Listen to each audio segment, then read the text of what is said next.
সেদিন বন্ধুদের সাথে ঠাকুর দেখতে বেরিয়ে এরকম কিছু হবে ভাবতেই পারিনি। দিনটা ছিল ষষ্ঠী। ভেবেছিলাম নর্থের কিছু ঠাকুর দেখতে যাব।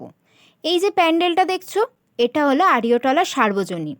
এরপর চলে গিয়েছিলাম আড়িয়টলা যুবকবৃন্দতে, যেখানে পুরো থিমটাই ছিল কাঁচের উপর। মায়ের মুখটা সাইড দিয়ে দেখে মনে হচ্ছিল না সরে গেছে, কিন্তু আসলে মায়ের মুখটা সোজাই বসানো। এই প্যান্ডেলটা হলো নবীনপল্লী। নবীনপল্লীর প্যান্ডেলটার থিম ছিল বিপ্লবীদের উপর। নবীনপল্লী থেকে চলে গিয়েছিলাম দর্জিপাড়া সার্বজনীন। এখানে প্যান্ডেলটা করেছিল ফেলুদার উপর। ফেলুদা থিমের প্যান্ডেল দেখে সোজা চলে গিয়েছিলাম কলেজ স্কোয়ারের দিকে। বেশ সুন্দর প্যান্ডেল করেছিল, ঠাকুরও বেশ সুন্দর দেখতে ছিল।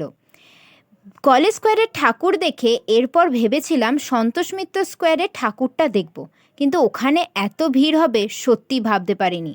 বন্ধুদের সাথে বেরিয়ে এরকম কোনো এক্সপিরিয়েন্স হবে সত্যি ভাবিনি।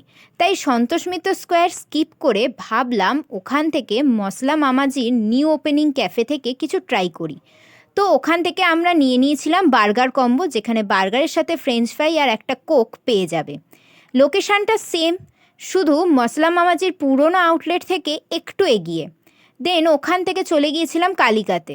ওখান থেকে নিয়ে নিয়েছিলাম ফিশ ফিঙ্গার আর ডিমের চপ। স্যালাড আর কাসন্দি দিয়ে বেশ জমে যাবে।